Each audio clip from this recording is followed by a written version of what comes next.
I'm back for the Legend of Andor. Now, you might have noticed some craziness going on with my channel. Videos are going up, videos are going down. Well, it turned out that I'm not a big fan of this learn as you play, because unlike when you read a rule wrong in a manual, you can read the manual again. But if you're in the middle of a game, then you've been playing the wrong rules. Now, arguably, if I paid more attention to the cards, I wouldn't have made mistakes, but I made some pretty large mistakes in the last 2 turns that were unfixable.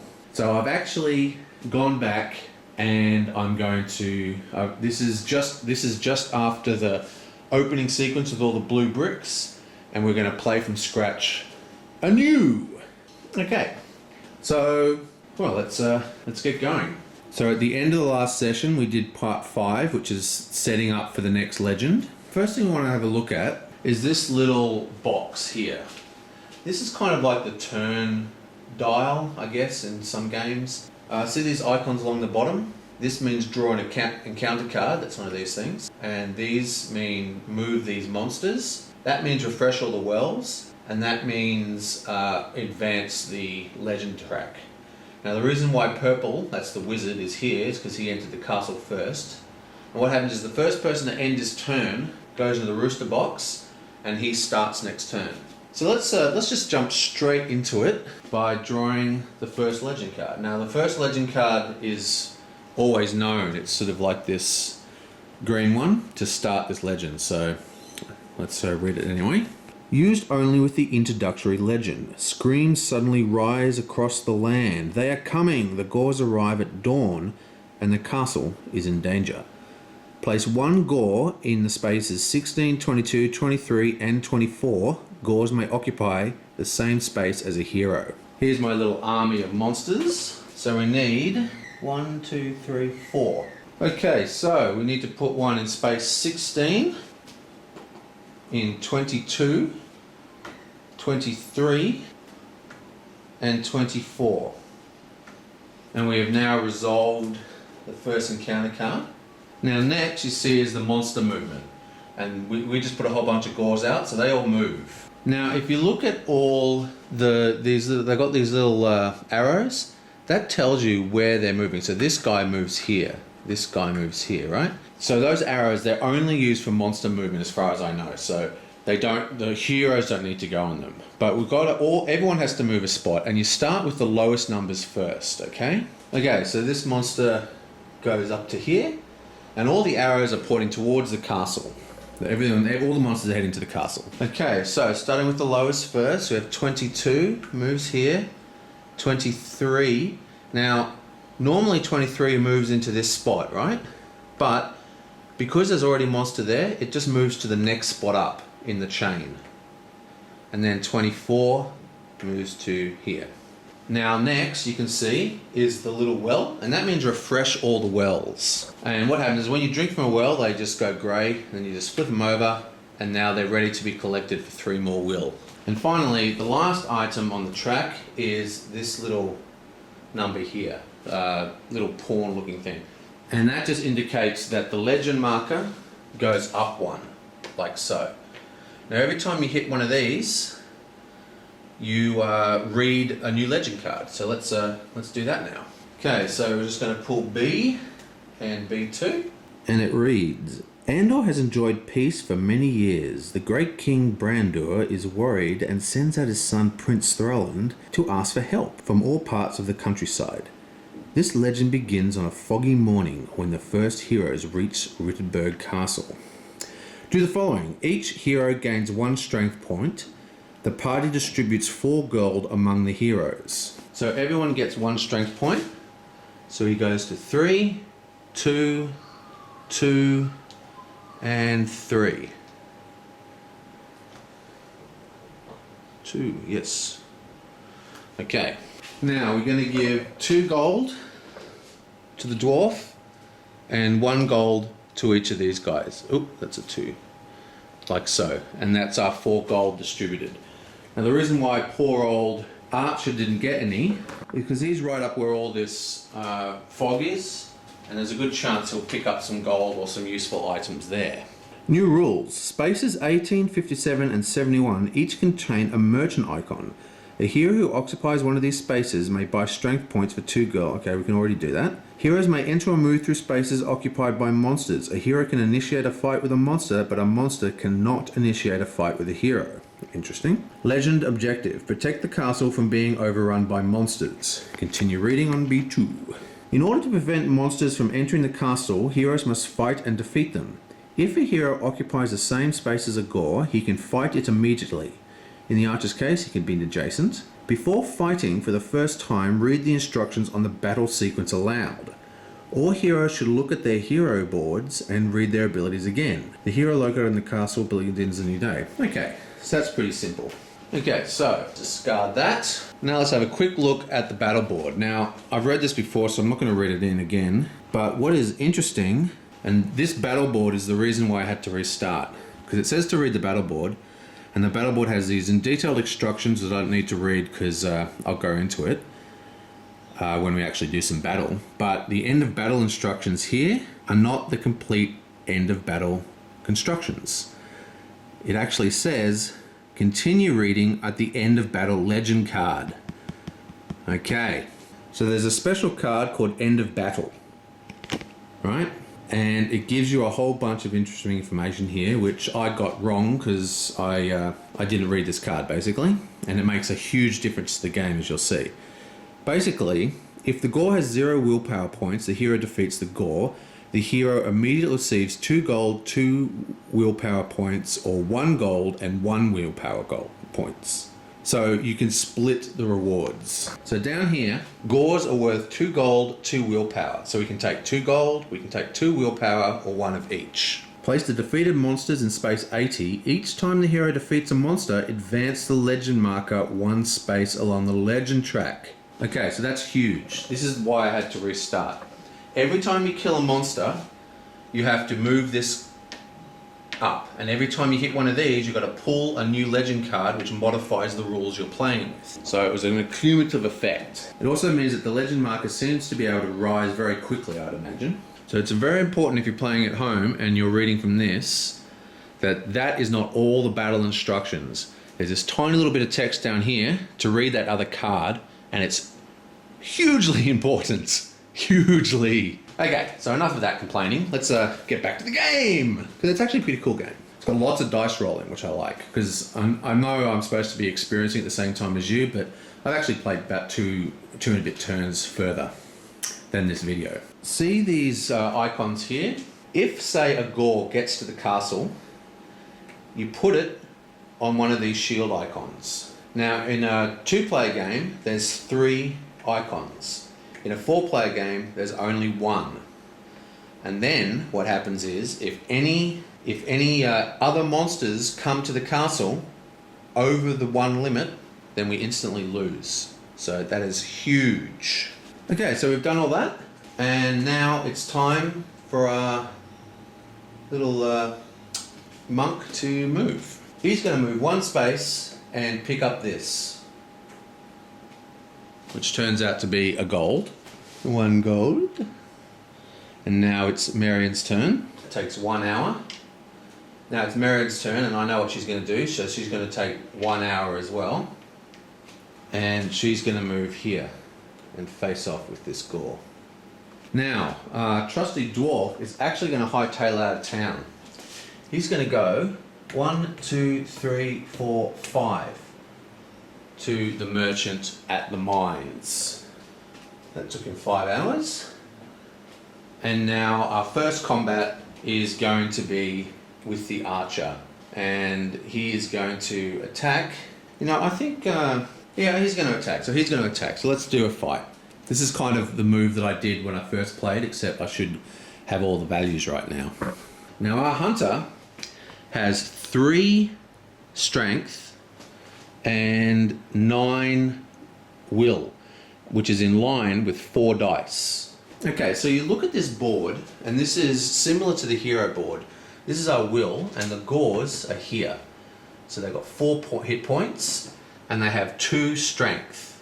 And I'll tell you what that means in a sec. Okay, so we're going to fight this Gore, and he's got 2 strength, as we've just shown you. And I'm going to use this yellow dice to count 4 turns, because it takes an hour every time you do a round of combat. So the first round of combat is 1 hour, and I'm going to use this purple dice just to represent his strength, which is 3. Okay, so let's do a roll. 5. Okay, great. So we're going to stop right there. And that gives us a total of 8. Now he rolls. Okay. So he has a 4, 4, 5, 6 as his total. Now because that's a 6 and we've rolled an 8, we've done 2 damage. So we've just done 2 damage to him. 1, 2. Okay. So let's just change that to 2, because we're now in the second hour of combat. These are long fights. Oh dear. So we've rolled a 1. I'm going to roll it again. We've got 4 dice. Roll another 1. Let's try again.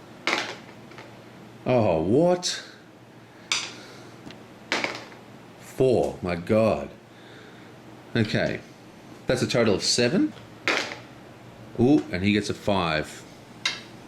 Now he's rolled 7 and I've rolled 7, which means it's a tie, which means nothing happens. So we just go straight to the next round of combat. This is turn 3. Okay, let's see if we can roll better than 3 ones in a row, shall we? That's what I'm talking about. Okay, and there we go, 4.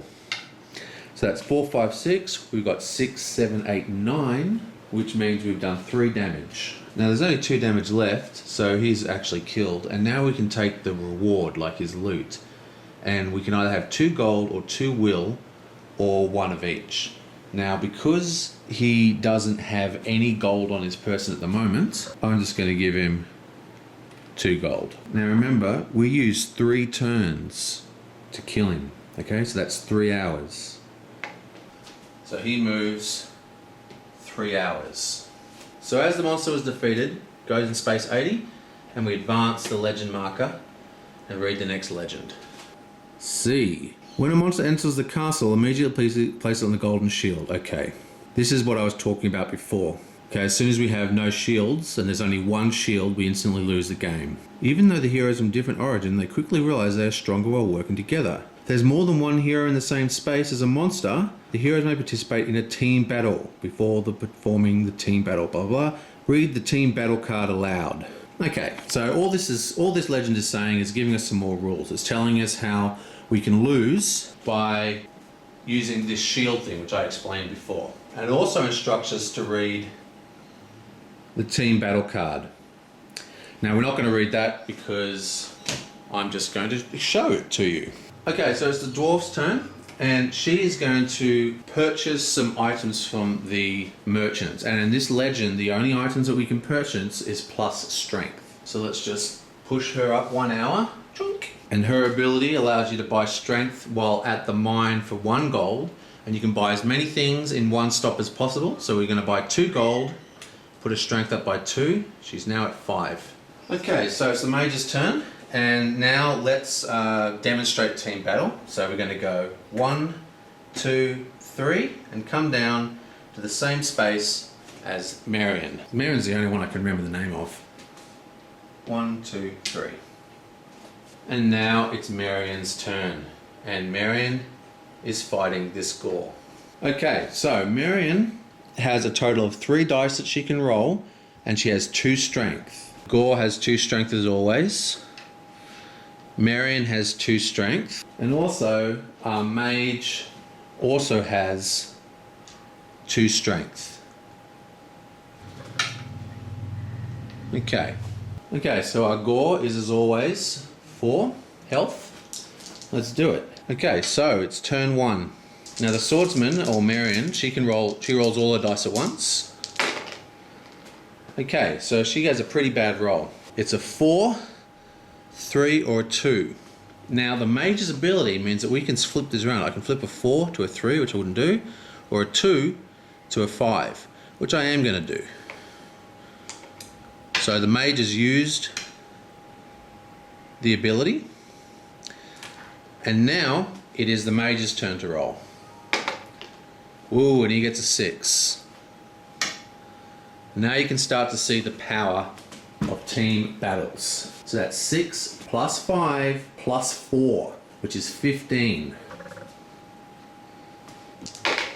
Okay, so, and he gets 4, 5, 6, which means we obliterate this monster. He's destroyed, and now we can choose the reward, 2 gold or 2 will, and we can split it any way we want between the heroes. So if we look at our heroes, I'm going to give both the will, 1, 2, to Marion, so she now rolls 4 dice. Stick that here, and move up 1 to D. Okay, D.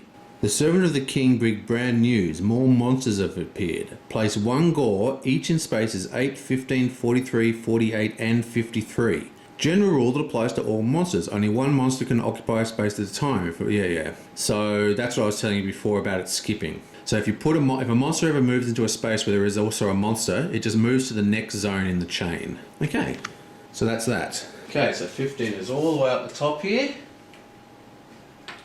43 is down here, 8 is up here, and monsters do not pick up FOD tokens. And 53 is out here. Okay, so lots of monsters on the board now. And you can see why not moving that marker really mattered. Now remember, we can only let 1 monster into the castle total before we lose the game. But every time we kill, we advance the clock. So pretty hard to do. Now of course, because it was a team battle, they both go up the 1 hour it took to fight that monster. Our hunter is going to go 1 and picks up a strength token.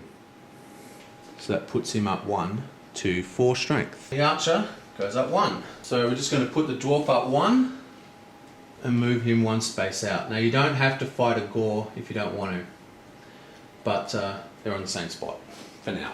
Now also, that he's reached 7, so he is going to burn straight back to bed, and he's first in bed. Now what we're going to do here is that the mage is going to go 1, 2, 3 to spot 7. That means he's going to go 1, 2 and boom into nighttime hours to do that 3rd move, and that costs him 1, 2 willpower to do that move. So each of the nighttime effects here, you can go into them at will, but you just got to pay 2 will per point. Now he's done, so he's going to go back to the day marker. Right, now it's Mary's turn, and she's going to go 1, 2, 3. No. She's going to go 1, 2, 3, 4. And pick up this, which is another 3 will. 1, 2, 3. 1, 2, 3, 4. And our archer is going to go 1, 2. 1, 2. Let's have a look at this horridness. This monster and this monster both move into this 1 square, which means that one of them moves straight on into the castle and onto the block. Not good.